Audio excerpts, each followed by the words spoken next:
नमस्कार दोस्तों, आप सभी का स्वागत करता हूं एक नई वीडियो में। दोस्तों, इसकी पिछली वाली वीडियो में मैंने आपको बता दिया कि छोटे भाई जो है बड़े भाई की संपत्ति में कब अधिकार अपना जो कि जता सकते हैं, यानी अपना हिस्सा मांग सकते हैं और कब नहीं मांग सकते हैं।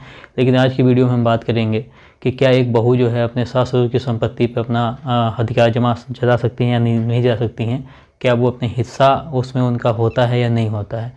इसके विषय में हम पूरी बात करेंगे। और आपसे यही कहूँगा, आप इस चैनल पर नए हैं तो इस चैनल को सब्सक्राइब कर लीजिए, क्योंकि इस प्रकार की जो जानकारियाँ हम आपको हमेशा ही उपलब्ध कराते रहते हैं। बाकी आप इस वीडियो के अंत तक बने रहिएगा, वीडियो को स्किप बिल्कुल मत कीजिएगा, क्योंकि ये वीडियो कहीं ना कहीं आप लोगों के लिए फ़ायदेमंद बनने वाली है। तो सबसे पहले जानना ये ज़रूरी है कि एक बहू जो होती है अपने सास ससुर की संपत्ति पर अपना अधिकार कब जताने की कोशिश करती हैं। सबसे पहले तो ये जो सिस्टम होता है, मान लीजिए किसी का तलाक हो गया और सास ससुर की प्रॉपर्टी पे हिस्सा जमाने का मतलब जो है कि हिस्सा मांगने का जो होता है वो कब होता है कि लड़का है और लड़के के नाम पे कोई भी प्रॉपर्टी नहीं है जिससे कि उसका तलाक हो रहा है। ठीक है, उस नाम पे कोई प्रॉपर्टी नहीं है, प्रॉपर्टी उसके पिता के नाम पे है, लड़के के पिता के नाम पे। हो सकता है ये पैतृक हो या स्वयं अर्जित धन से हो। तो अगर पैतृक है, पैतृक में से तो लड़के का हिस्सा बनता है, लेकिन स्वयं अर्जित जो प्रॉपर्टी होती है उसमें पिता के ऊपर डिपेंड करता है कि वो अपने बेटे को हिस्सा देंगे या नहीं देंगे। जब वो स्वयं अर्जित धन से जब पिता के ऊपर डिपेंड करता है कि बेटे को हिस्सा देंगे कि नहीं देंगे, तो फिर बहू को कहाँ से मिल जाएगा। ठीक है, अब बात आती है इसमें कि जैसे मान लीजिए तलाक हो रहा है, तलाक में मेंटेनेंस, एक मेंटेनेंस होता है, एक जो होता है सेटलमेंट, सेटलमेंट होता है। मेंटेनेंस और सेटलमेंट क्या होता है, सबसे जरूरी बात है मेंटेनेंस और सेटलमेंट क्या होता है तलाक में। मेंटेनेंस से होता है, जैसे कभी कभी ध्यान दिया होगा कि किसी के ऊपर जो है कि दहेज प्रथा का केस कर दिया गया या मेंटेनेंस मांगा जा रहा है, तो आसपास के लोग जो होते हैं या जो जिनको समझ नहीं होती है, तो उस परिवार को काफ़ी वो डरा धमका देते हैं कि सब के सब जेल जाएंगे, सबको जो है कि जेल जाना पड़ेगा। तो काफ़ी लोग डर जाते हैं। लेकिन इसमें है क्या चीज़, ये मेंटेनेंस है। मेंटेनेंस का मतलब होता है कि कोर्ट इसमें तय करता है।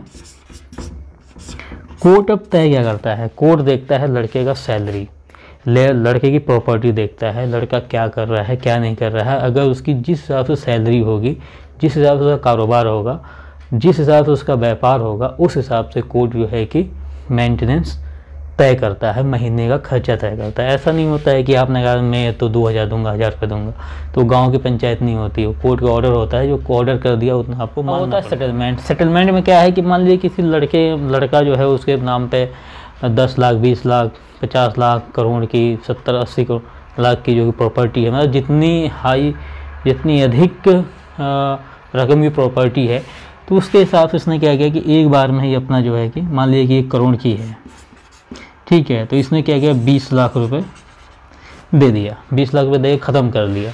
मतलब एक बार में दे के अपना जो है कि सब कुछ ख़त्म कर लिया कि भाई महीने का छोड़ो, हम एक बार में तुमको दे रहे हैं, सेटलमेंट कर दिया। अब इसमें क्या है, ये लड़का देता है, ये जो होता है लड़का देता है, सास ससुर नहीं देते हैं। एक खर्चा जो होता है वो लड़का देता है, सास ससुर नहीं देते हैं। बाकी तो अनजाने में तो सास ससुर हो गए, हाँ सास ससुर हो गए या देवर नंद हो गई, इनको लोग डरवाते धमकाते हैं, लेकिन ऐसा कुछ नहीं होता है। जो सेटलमेंट होता है या मेंटेनेंस का जो भी खर्चा होता है, मेंटेनेंस भी है तो वो लड़का ही देगा महीने बाई महीने।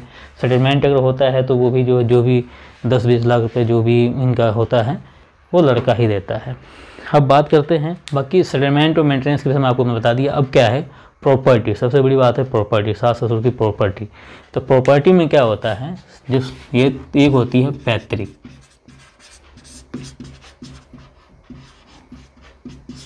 पैतृक संपत्ति, एक होती है स्वयं अर्जित संपत्ति, एक होती है पैतृक संपत्ति, एक होती है स्वयं संपत्ति। पैतृक संपत्ति में क्या होता है कि इसमें जो होता है सभी का हक होता है, इसमें सभी आते हैं, लेकिन जो स्वयं अर्जित संपत्ति होती है ये पिता के ऊपर निर्भर करता है कि वो किसको देंगे। ये पिता के ऊपर जो है कि निर्भर करता है कि ये प्रॉपर्टी किसको देंगे। मान लीजिए जब ये पिता के ऊपर निर्भर करता है कि वो किसको देंगे, तो अगर वो बेटे को जब नहीं दिए तो बहू को कहाँ से देंगे। सबसे पहली बार सोचने वाली ये है। ऐसा ही एक मामला 2016 में पंजाब एंड हरियाणा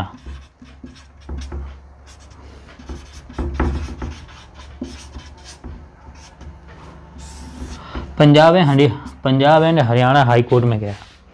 अक्सर ये चीज़ देखा जाता है कि जो प्रॉपर्टी होती है वो पिता के नाम में ही होती है। बेटों के नाम में तभी प्रॉपर्टी आएगी या तो पिताजी की डेथ हो चुकी हो, उसके बाद में तो ऑटोमेटिक जो होते हैं, जो उत्तराधिकारी होते हैं, बेटे या बेटी जो भी हों, उनके नाम में प्रॉपर्टी हो जाती है। लेकिन पिताजी हैं और उन्होंने खरीदा है तो उन्हीं के नाम पे प्रॉपर्टी होती है।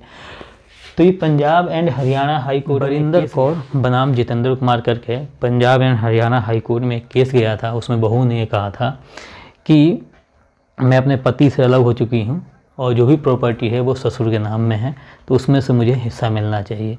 तो हाई कोर्ट ने सीधे डिसीजन दिया था कि अगर जो ससुर के नाम पर प्रॉपर्टी है तो उसमें बहू का कोई भी हक नहीं बनता है। सीधे एक डिसीजन आया था कि उसमें बहू का हक नहीं बनता है। ठीक है, तो एक चीज़ समझने वाली बात है, इस चीज़ को कई राज्य ने, सुप्रीम कोर्ट ने, कई राज्य के हाई कोर्ट ने, सुप्रीम कोर्ट ने भी ये चीज़ बोल दिया है कि अगर जो बेटे या बहू हैं वो सास ससुर के रहमो करम पे उनके घर में रह सकते हैं, आप ज़बरदस्ती उनसे प्रॉपर्टी नहीं छीन सकते हैं। उनकी मन की बात है, उनकी इच्छा है कि वो आपको प्रॉपर्टी देंगे या कि नहीं देंगे। अब ये चीज़ हो गया Punjab and Haryana high court हो गया, पैतृक संपत्ति होगी, स्वअर्जित संपत्ति होगी, मेंटेनेंस हो गया, और मैंने आपको क्या बोलते हैं सेटलमेंट, इसके पूरे में पूरी जानकारी। अब इसमें कुछ लोग ऐसे भी होते हैं जो क्या करते हैं, माँ बाप को साइड में छोड़ देंगे। माँ बाप साइड में पड़े हुए हैं, खा रहे हैं, पी रहे हैं, नहीं खा रहे हैं, फिर भूखे पड़े हुए हैं, क्या है क्या नहीं है, उनका कोई मतलब। लेकिन उनकी प्रॉपर्टी पर लोगों की निगाहें होती हैं। अगर उनकी प्रॉपर्टी पे अगर लोगों की निगाहें हैं तो निगाहें उनके ऊपर भी होनी चाहिए, जो उनके माँ बाप हैं, उनका भी देखभाली करना उनकी जिम्मेदारी बनता है पूरी। अगर उनकी देखभाली नहीं कर सकते तो उनकी प्रॉपर्टी से किस बात का लालच है, उनकी प्रॉपर्टी को छोड़ दो, फिर अपने आप अपना कोई प्रॉपर्टी अर्जित करो, खुद बनाओ, तब लगेगा पता है कि कैसे प्रॉपर्टी बनती है। तो मैं तो यही कहूँगा कि भाई अगर प्रॉपर्टी चाहिए, अगर आप हिस्सेदार हैं, अगर आप उस प्रॉपर्टी के उत्तराधिकारी हैं, तो जिसकी वो प्रॉपर्टी है आप उसकी देखभाल भी कीजिए, आपको प्रॉपर्टी ऑटोमेटिक आपको मिल जाएगी। तो अगर ये वीडियो आप लोगों को अच्छी लगी हो, वीडियो को लाइक शेयर कमेंट करना बिल्कुल ना भूलें। मिलते हैं आपसे नेक्स्ट वीडियो में, तब तक के लिए बाय बाय।